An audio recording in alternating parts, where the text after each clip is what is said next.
हरे कृष्ण। पढ़ते हैं 12वां श्लोक, तीसरे अध्याय का। इष्टान भोगान इष्टान भोगान ही वो देवा दास्यन्ते यज्ञ भावितः तैर्दत्तान अपराधेभ्यो यो भुंक्ते तेन एव सः। इष्टान भोगान ही वो देवा, इष्टान तुम्हें वांछित वस्तुएं, भोगान जो जीवन की आवश्यकताएं हैं, निश्चित रूप से ही देंगे। कौन देंगे? वो देवा तुम्हें देंगे जो देवतागण होंगे। क्यों देंगे भाई? यज्ञ भागतः, यज्ञ से प्रसन्न होके। तैर दत्तान, वो वस्तुएं देवताओं द्वारा प्रदत्त होंगी, देवताओं की होंगी। अपराधेभ्यो, जो उनको, उन वस्तुओं को देवताओं को अर्पित किए बिना, यो भुंगते, भोगता है, स्तेन एवसः, वह निश्चित रूप से चोर। ठीक,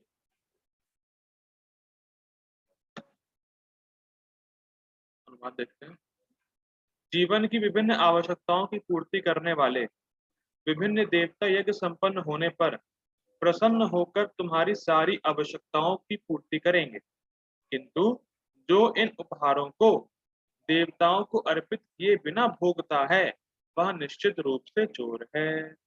स्तेन एव सह, सह मतलब वो, स्तेन मतलब चोर। ठीक, टीका देख ली थी हम लोगों ने, आज से परपुट लेना है। Okay. Purport by his divine grace AC Bhakti Vedanta स्वामी श्री प्रभुपाद की जय। देखिए परपोर्ट का मीनिंग क्या होता है। परपोर्ट का मीनिंग यह है कि प्रभुपाद जी क्या करते हैं, टीका को ही आज के रेफरेंस फ्रेम में वो कैसे रिलेटेड है, आज के मॉडर्न सोसाइटी में कैसे रिलेटेड है, उसको प्रभुपाद जी समझाते हैं। मतलब जो टीका है बलदेव विद्याभूषण की, उसको आज के जीवन में, आज के मॉडर्न सोसाइटी में कैसे रिलेट करना है और कैसे अपनाना है, उसको प्रभुपाद जी बताते हैं। ठीक है, और उसको बोलते हैं परपोर्ट। इसीलिए परपोर्ट प्रभुपाद जी के बहुत रियलिस्टिक है, मतलब अप्लाई करने वाले हैं और अप्लाई इजी से इजीली हो भी जाते हैं। ठीक है, देवता गण भगवान विष्णु द्वारा भोग सामग्री प्रदान करने के लिए अधिकृत किए गए। सारी वस्तुएं किसकी हैं? पापा की हैं। सारी वस्तुएं किसकी हैं? कौन बताएगा? हमारे पापा की हैं। पापा कौन है? विष्णु कृष्ण। कृष्ण। हमारे पापा कृष्ण हैं। और बड़ा इंटरेस्टिंग है, आपके पापा कृष्ण हैं तो पापा से पूछ के ही जब आप वस्तु यूज करेंगे तभी लाभदायक। बात समझ में आ रही है? छोटा बच्चा क्या बोलता है? पापा मैं ले लूं, पापा मैं ये कर लूं, पापा मैं ये कर लूं। और पापा कभी भी अपने बच्चों का बुरा नहीं। यही तो बात हो रही है कि भाई सब सब सारी वस्तुएं पापा की हैं तो पापा से पूछ के लो।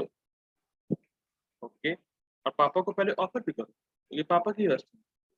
इंटरेस्टिंग।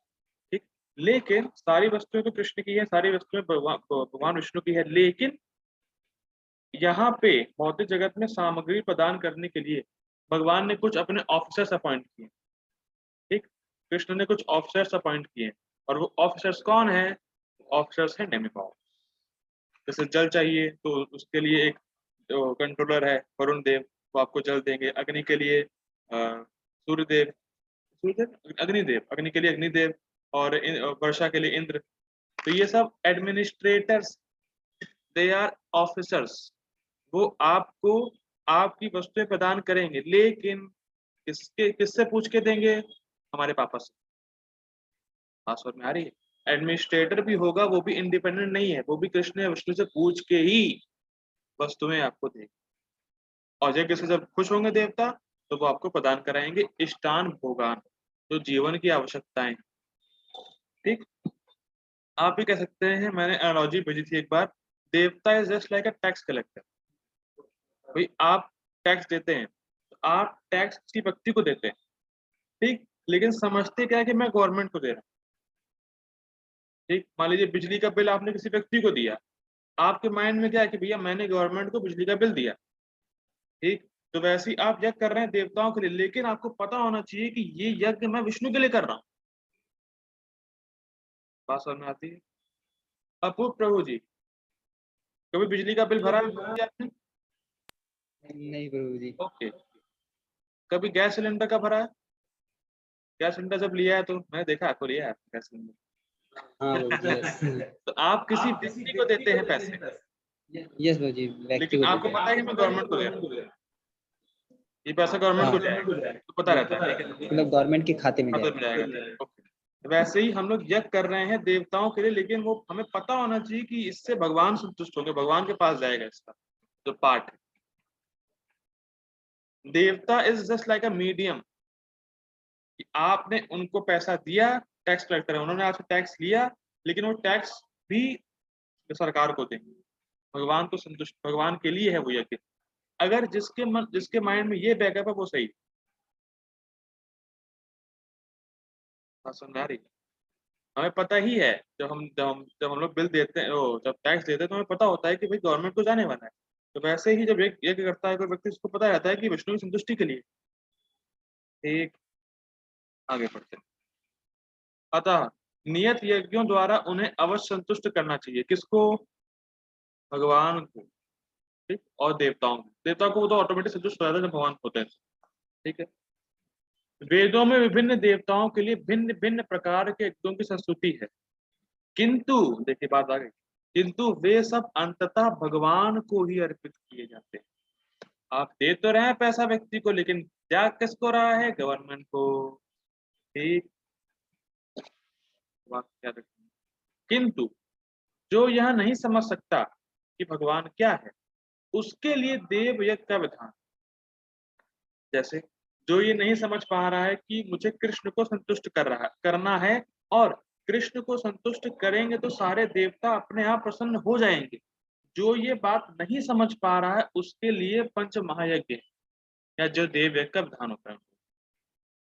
फिर रिपीट कर रहा हूँ, जो ये नहीं समझ पाते कि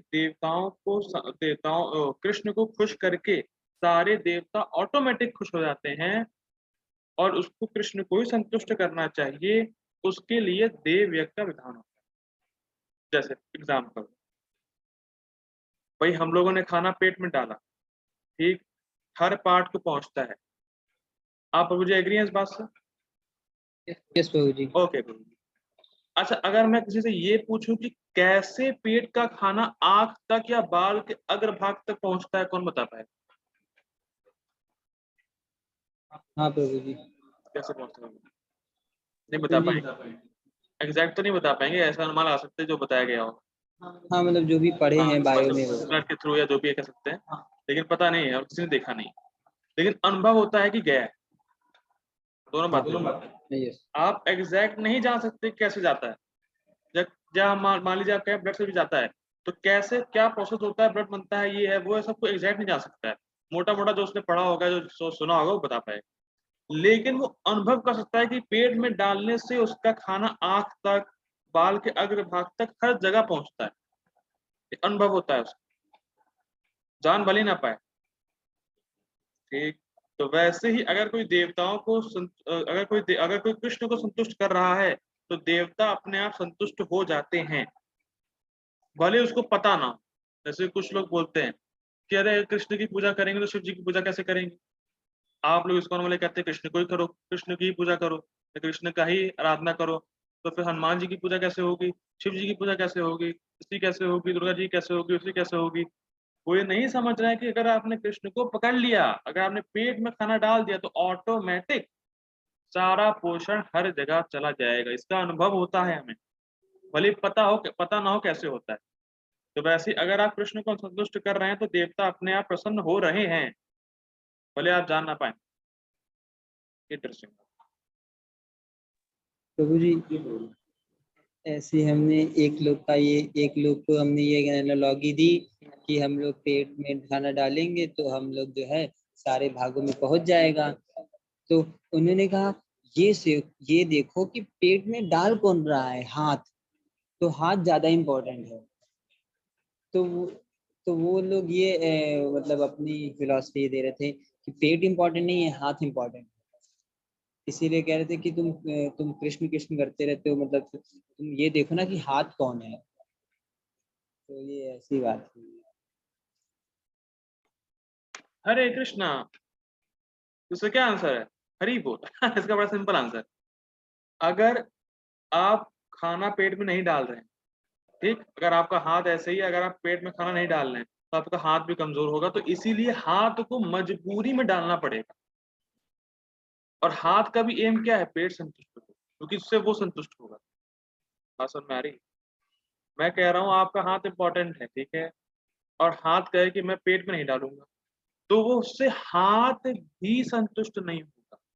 और हाथ भी जो खाना डालता है वो पेट की संतुष्टि के लिए, जिससे कि वो अपना हिस्सा ले सके उसमें से।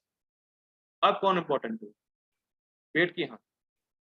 वो तो बाबूजी पता ही है, पेट ही इम्पोर्टेंट है। तो अभी कह सकते हैं कि भाई अगर पेट में नहीं डालेगा हाथ भी, तो हाथ कैसे काम करेगा, हाथ भी कमजोर पड़ जाएगा। तो जी मेरा सोचना ये था कि मतलब कितनी जड़ बुद्धि है कि वो लोग मेन चीज हाँ देख ही वो नहीं रहे ठीक है, हैं। वो तो उसका अलग अलग, वो तो ओपिनियन अलग रहता है, लेकिन मेन बात है आपको ऐसे डिफीट कर सकते हैं कि अगर पेट भी अगर डाल भी रहा है खाना, तो क्यों, पेट को संतुष्ट करने के लिए। ठीक, कहाँ थे हम लोग? अब जब आपका हैंड रेज है तो आप हैंड पर लोअर कर दीजिए।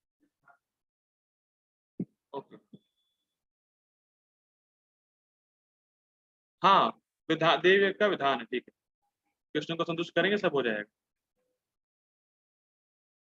और एक और इंटरेस्टिंग बात, आपके हाथ आए कहाँ से? तो आपकी माँ ने खाना खाया। और हमारे, तो आपकी माँ ने खाना खाया तो आपके हाथ आए, अगर डालती ही नहीं तो आपके हाथ में नहीं आते। इंटरेस्टिंग, ठीक है। कहाँ पे? हाँ, अनुष्ठानकर्ता के भौतिक गुणों के अनुसार वेदों में विभिन्न प्रकार के यज्ञों का विधान है। विभिन्न देवताओं की पूजा भी उसी आधार पर, अर्थात गुणों के अनुसार की जाती है। हाँ, ये इंटरेस्टिंग है कि जो जिस लेवल का गुण आप संजोए हुए हैं, जिस भौतिक गुण से आप इन्फेक्ट हैं, समझते हैं कोरोना वायरस, जिस गुण से आप इन्फेक्ट हैं, उसी प्रकार के यज्ञों का आप विधान अपना पाएंगे और उसी हिसाब से आप पूजा करेंगे।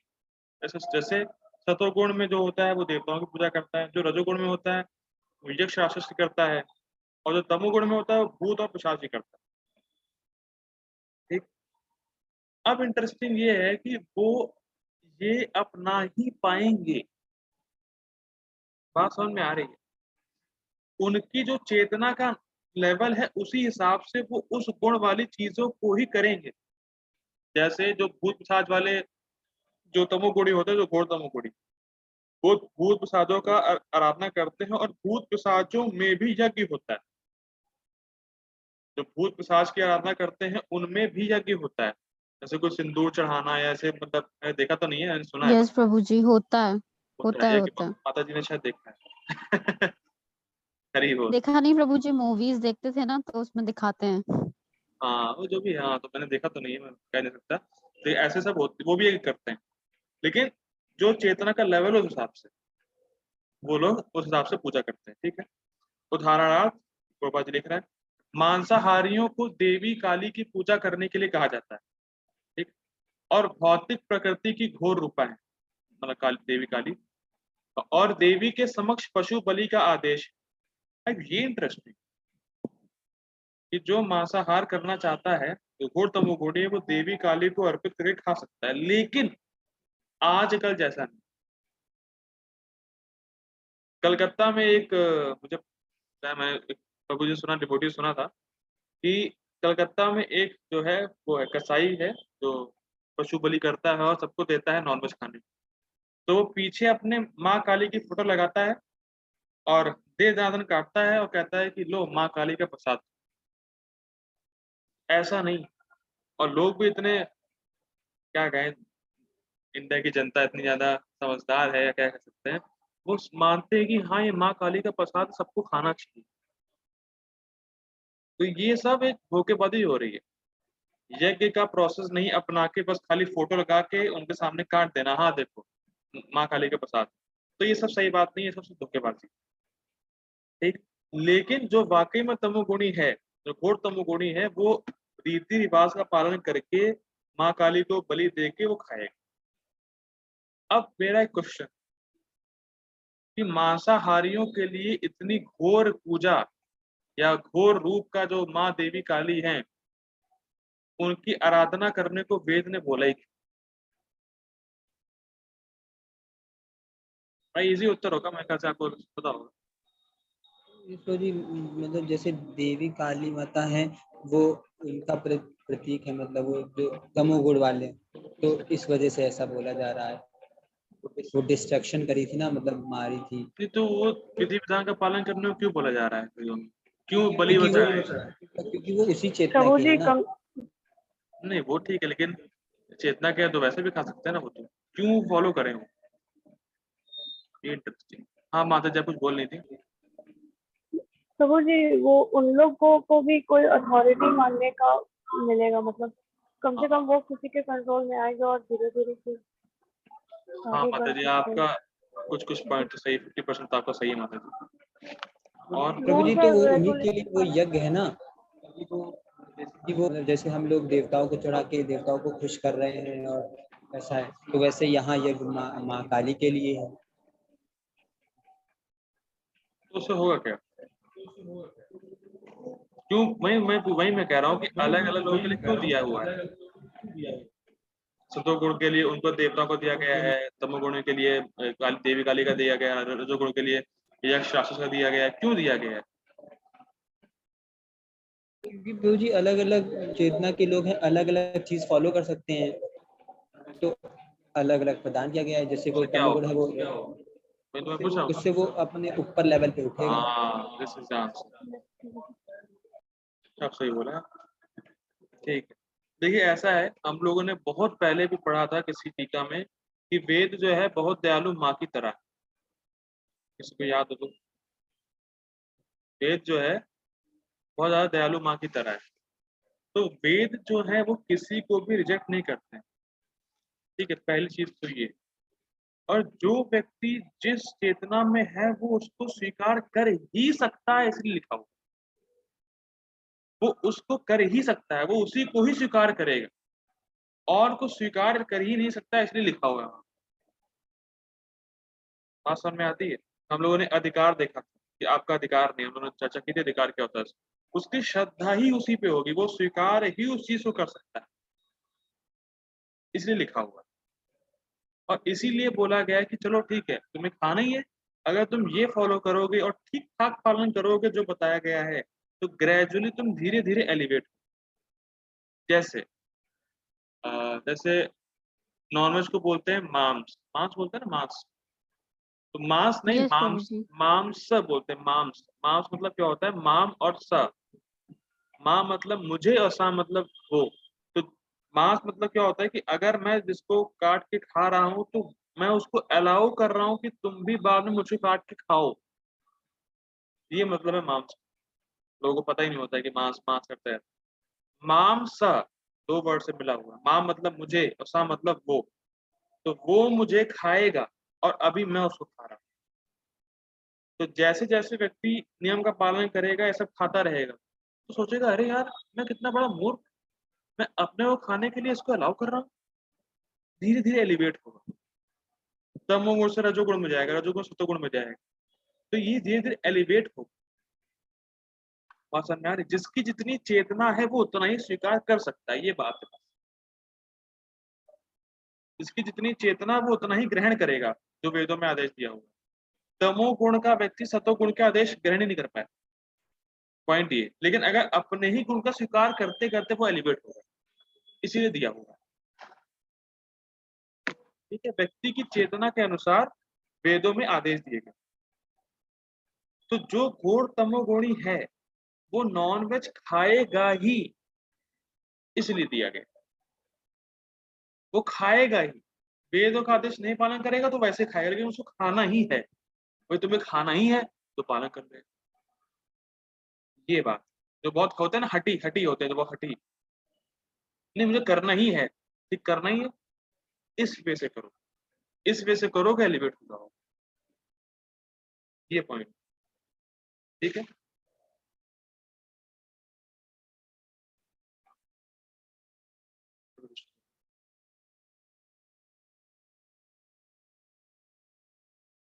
ठीक है।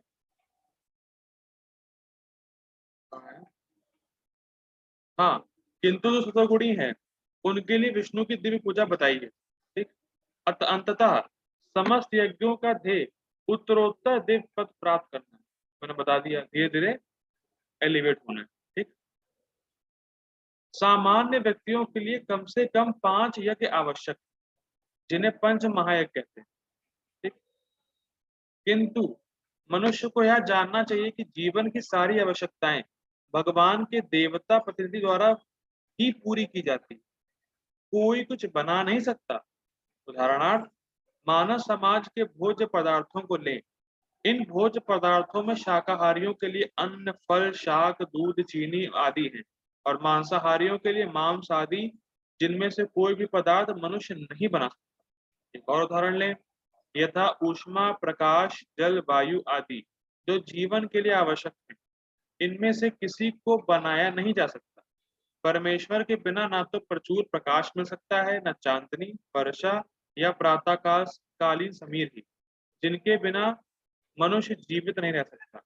स्पष्ट है कि हमारा जीवन भगवान द्वारा प्रदत्त वस्तुओं पर आश्रित है। यहाँ तक कि हमें अपने उत्पादन उद्यमों के लिए अनेक कच्चे मालों की आवश्यकता होती है, यथा धातु, गंधक, पारद, मैंगनीज तथा अन्य अनेक आवश्यक वस्तुएं जिनकी पूर्ति भगवान के प्रतिनिधि इस उद्देश्य से करते हैं कि हम उनका समुचित उपयोग करके आत्म साक्षात्कार के लिए अपने आप को स्वस्थ एवं पुष्ट बनाएं, जिससे जीवन का चरम लक्ष्य अर्थात भौतिक जीवन संघर्ष से मुक्ति प्राप्त हो सके। यज्ञ संपन्न करने से मानव जीवन का है चरम लक्ष्य प्राप्त हो जाता है। यदि हम जीवन उद्देश्य को भूलकर भगवान के प्रतिनिधियों से अपनी इंद्र तृप्ति के लिए वस्तुएं लेते रहेंगे और इस संसार में अधिकाधिक फंसते जाएंगे, जो कि सृष्टि का उद्देश्य नहीं है, तो निश्चय ही हम चोर हैं, और इस तरह हम प्रकृति के नियमों द्वारा दंडित होंगे। चोरों का समाज कभी सुखी नहीं रह सकता, क्योंकि उनका कोई जीवन लक्ष्य नहीं। मैंने बहुत कुछ पढ़ दिया है एक साथ, तो अब मैं समझा दूंगा अभी एक साथ। देखिए, पहली चीज जो हम लोगों ने सीखी कि जो जीने के लिए वस्तुएं चाहिए वो देवताओं से ही आ रही, तो जीने के लिए चाहिए मोबाइल, गाड़ी, ये जो भी भौतिक सुविधाएं हैं, ये सब जीवन की आवश्यकता नहीं। जीवन की आवश्यकता क्या है? खाना पीना, स्वस्थ जीवन, या हवा हो गई, या हवा हो गई, फायर हो गई, सनलाइट हो गई, ये सब जीने की आवश्यकताएं। ये वास्तव में जीवन की आवश्यकताएं, इसके बिना तो हम जीवन जी ही नहीं सकते। जो रियल में बेसिक नीड्स जो हमारी है, वो उस पे हम उसको लेके हम पूरी तरह देवताओं पर आधारित हैं, जो कि भगवान के रिप्रेजेंटेटिव। ठीक, ये पहली बात सीखी। अब क्यों दी जाती हैं सुविधाएं? भोग करने के लिए प्रभु जी, भोग करने के लिए दी प्रभु जी, लोग भोग कर रहे हैं? नहीं प्रभु जी। ओके, भोग करने दी जाती है। ओके, वो क्यों दी जा रही है? जिससे हमारी सेहत स्वस्थ रहे, और सेहत स्वस्थ रहेगी तो हम भगवान की प्राप्ति के लिए प्रयास कर सकते, इसलिए दी जा रही वस्तु आपको वास्तविक। ये बहुत इंटरेस्टिंग है। आप ये बताइए, कितने लोग आपसे प्रश्न करते हैं कि यार ये हमें हाथ, आंख, नाक, कान दिया गया है, क्यों दिया गया? कितने व्यक्ति आपको मिलते हैं तो आपसे सवाल पूछते हैं, अरे हमें हाथ, नाक, कान सब क्यों दिया गया है? कोई नहीं पूछता है। तो क्या हमारा फर्ज नहीं बनता उनको वास्तव में बताएं कि तुम्हें क्यों दिया गया है? एजुकेशन होनी चाहिए कि जो बताए कि भैया जो तुम्हें मिला है शरीर, क्यों मिला है? प्रभु जी, बुक में लिखा रहता है हमें आइज मिला है देखने के लिए, कान मिला क्या है देखने सुनने के के लिए? क्यों? क्या देखने के लिए, क्या चखने के लिए, और क्यों दिया गया है? ये तो फंक्शन है आज देखने के लिए, लेकिन क्या देखना है? लिए। प्रभु जी क्लियर नहीं वो तो वो करते। नहीं करते। तो मॉडर्न एजुकेशन तो और बाकी डेंजरस है और बहुत ही रास्ता कह सकते हैं। वो फंक्शन बताते हैं कि आंख से देख सकते हैं, लेकिन क्यों दिया गया है देखने के लिए? क्यों दिया गया देखने के लिए? क्या जरूरत है देखने की? बहुत इंटरेस्टिंग। इसीलिए जो भी हमें शरीर मिला भी है, आंख, नाक, जो सेंसेस मिले हैं, ये सिर्फ इसलिए मिला है कि आप इसको स्वस्थ रख के भगवान की भक्ति करके भगवान के पास, एकमात्र उद्देश्य है ये। इसके अलावा और कोई उद्देश्य है ही नहीं आपको सेंसेस को मिलने के, आपके जो सेंसेस हैं उसको आपको प्राप्त। और एक और इंटरेस्टिंग बात है, मैंने पहले बताया था कि हर सेंसेस को हर एक देवता कंट्रोल करता है। तो जब आप सेंसेस से कृष्ण की सेवा करते हैं या जब आप अपने सेंसेस को कृष्ण की सेवा में लगाते हैं तो देवता भी प्रसन्न होते हैं। समझ में आ रहा है? देवता को भी अपना अपना भाग मिलता है, वो प्रसन्न होते हैं। जैसे मैं अभी गीता क्लास दे रहा हूँ, मैं बोल रहा हूँ, तो जो सरस्वती देवी है वो प्रसन्न हो रही है। और क्यों प्रसन्न हो रही होंगी? इंटरेस्टिंग, जिस उद्देश्य के लिए जो वस्तु दी गई है अगर उसके लिए यूज करेंगे तो देने वाला खुश नहीं होगा? ये बताइए भैया। यस प्रभु जी। होगा।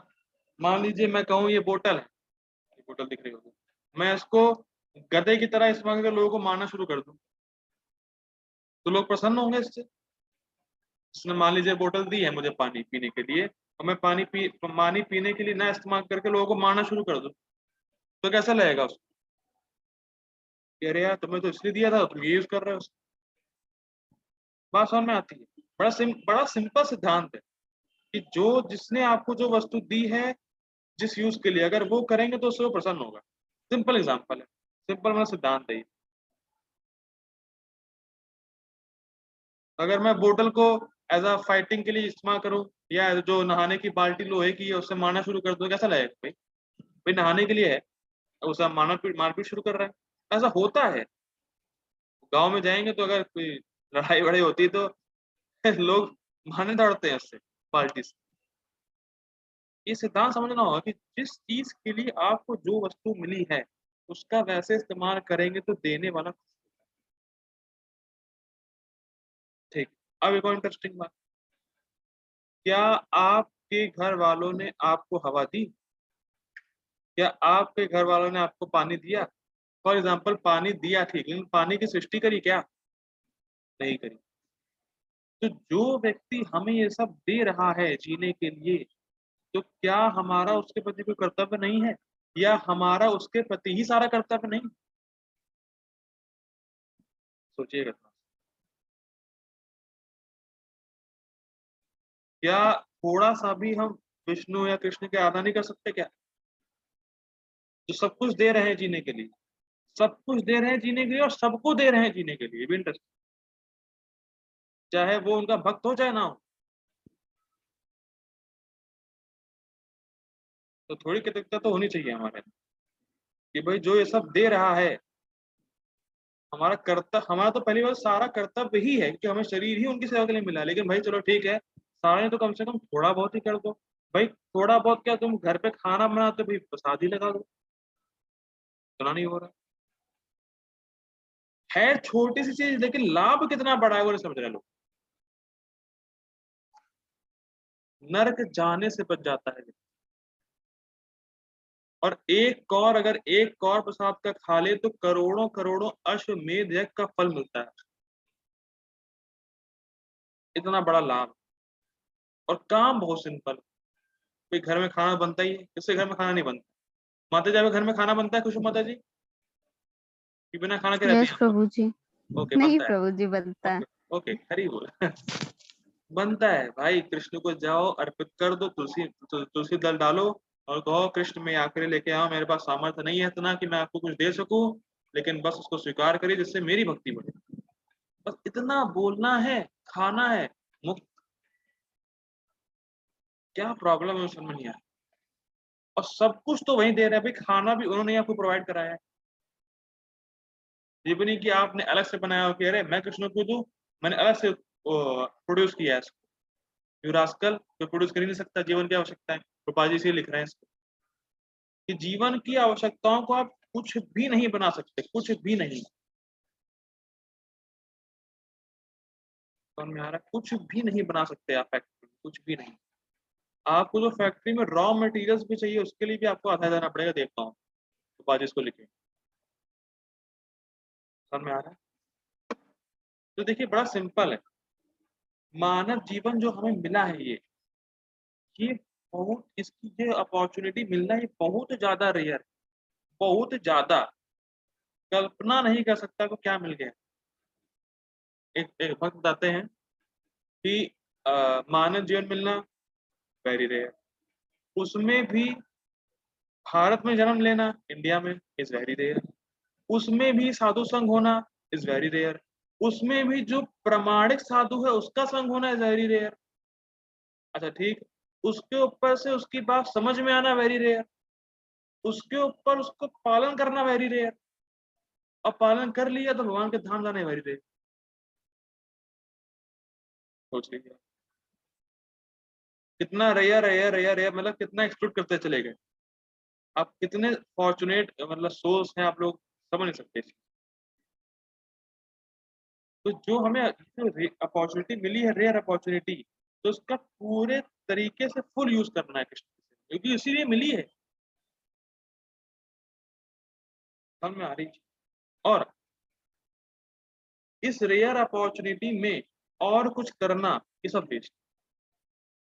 थोड़ा सा लोगों को लगेगा मैं कठोर हो रहा हूँ, लेकिन इस रेयर अपॉर्चुनिटी में और कुछ करना कृष्ण की भक्ति के अलावा सब वेस्ट, सब कुछ टोटली वेस्ट है, क्योंकि आपको मिली ही मानव जीवन भक्ति के लिए मिला है। समझ में आ रहा? बड़ा, अब जैसे, अब सिंपल बताइए, मान लीजिए सोचिए कल आपकी मृत्यु होने वाली, तब क्या कर लेंगे? कोई नहीं बचा पाएगा, कोई भी नहीं बचा पाएगा, आपके ना घर वाले ना आपके रिलेटिव्स, और उनको नहीं पता कि आप कहाँ जाने वाले, ना उनको अपने बारे में पता है कहाँ जाने। और आपकी मान लीजिए कल मृत्यु हो गई, तो आपने जो अपॉर्चुनिटी आपको मिली थी आपने सब टोटली गवा दी, उसका एक भी कुछ यूज नहीं किया, अगर कोई भक्ति नहीं कर रहा है तो। ये नहीं समझ में आ रहा है?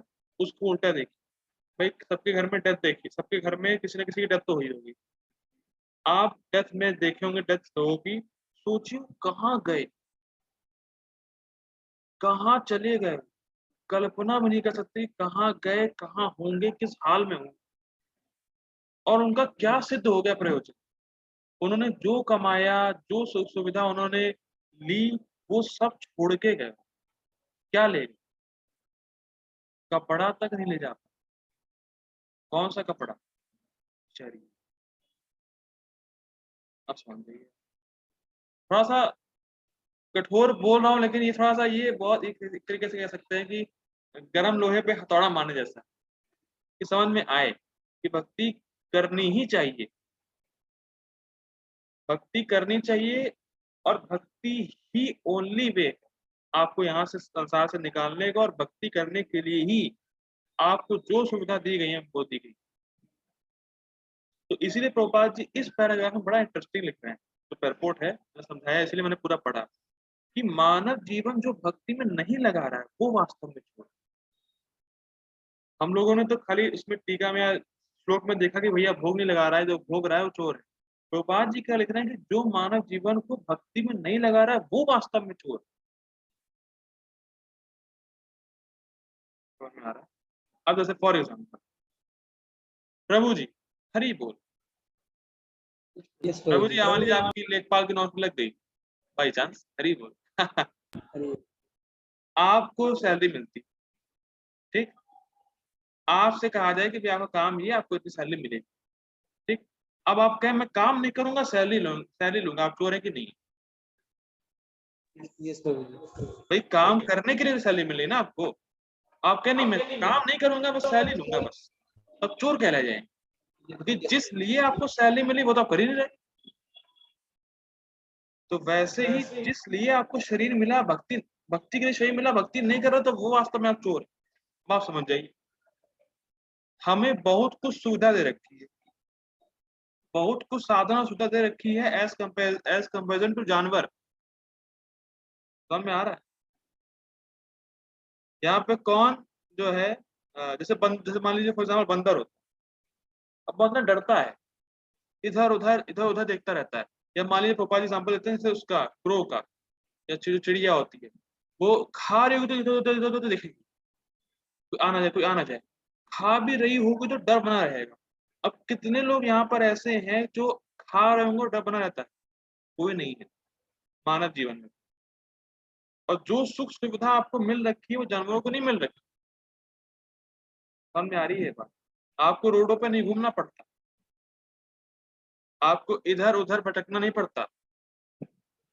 समझ में आ रहा है? आप लोग आराम से एसी कमरे में या जो भी कमरे में बैठे हैं, आराम से सोते हैं अच्छी जगह पे, ठीक, जानवरों से बहुत अच्छी सुविधा दे रखी है आपको। लेकिन दे क्यों रखी है? भक्ति के। अगर आप वो नहीं करेंगे तो आप चोर हैं, वास्तव में चोर। तो इसीलिए अब कोई कहे अरे पता ही नहीं है कि भक्ति करनी है, किसी को पता ही नहीं है, तो ignorance is not an excuse. वो जानने का प्रयास कर, क्यों दे रखा है मानव जीवन। इसीलिए प्रभुपाद जी कहते हैं था तो ब्रह्म जिज्ञासा, it's time to inquire about yourself, कि आपको मानव जीवन मिला है। ठीक है, और अब प्रभुपाद जी इसको आगे लिख रहे हैं। हमारे पास टाइम तो फिलहाल लिखते हैं, हो पाएगा तो हमें दूसरा लेना पड़ेगा सेटिंग। अब प्रभुपाद जी लिख रहे हैं चोरों का समाज कभी सुखी नहीं रह सकता, उनका कोई जीवन लक्ष्य नहीं होता। ये बड़ा इंटरेस्टिंग। चोर यहाँ पे वो है जो इंद्रिय तृप्ति में लगा है, बस उसको इंद्रिय तृप्ति ही करनी, वो चोर है। क्योंकि क्यों चोर है? क्योंकि जिसलिए जो चीज मिली है उसको यूज नहीं कर रहा, अपने इंद्रिय तृप्ति के लिए कर रहा है। ठीक, अब वो कभी सुखी नहीं रह सकता। इसका बड़ा अच्छा एग्जाम्पल देखिए, आप लोग जूम के माध्यम से जुड़े हुए हैं और कुछ लोग लाइव ऑडियंस हैं। ठीक, अब मैं कहूँ कि मैं यहाँ बैठा हूँ, आप 25 कुत्ते ले आइए यहाँ, तो वो क्या प्रणाम मंत्र बोलेंगे? नमो विष्णु पदाय? वो नहीं बोल पाएंगे। ऊपर से क्या करेंगे? लड़ेंगे, एक दूसरे को देख के भौंकेंगे, लड़ेंगे, इधर उधर इधर उधर भागेंगे, और ना मुझे बोलने देंगे। बात समझ में आती है? ठीक, अब आप उन 25 कुत्तों के खाने का इंतजाम भी कर दीजिए कि भाई लो तुम्हारे लिए ये, तुम्हारे लिए ये, तुम्हारे लिए तुम्हारे लिए ये, फिर भी वो संतुष्ट नहीं, एक दूसरे का छीनना चाहेंगे। बात समझ में आती है? वो लड़ेंगे, कटेंगे, इधर उधर हल्ला हल्ला मचाएंगे वो लोग कुत्ते। आप कल्पना करिए जरा कि 25 कुत्ते आपके सामने रख दिए गए और सबके खाने की व्यवस्था भी है, लेकिन फिर भी वो संतुष्ट नहीं होंगे, दूसरे का छीनना चाहेंगे, लड़ेंगे, इधर उधर भागेंगे। समझ में आ रहा है? इसीलिए जो इंद्रिय तृप्ति में लगा हुआ है उसको शांति न खुद मिल सकती है, ना वो किसी को शांति दे सकती। देखिए हम लोग मैं मीटिंग दोबारा कर रहा हूँ कि हमारा टाइम कम हो रहा है, तो आपको दोबारा ज्वाइन हो जाइए। हरे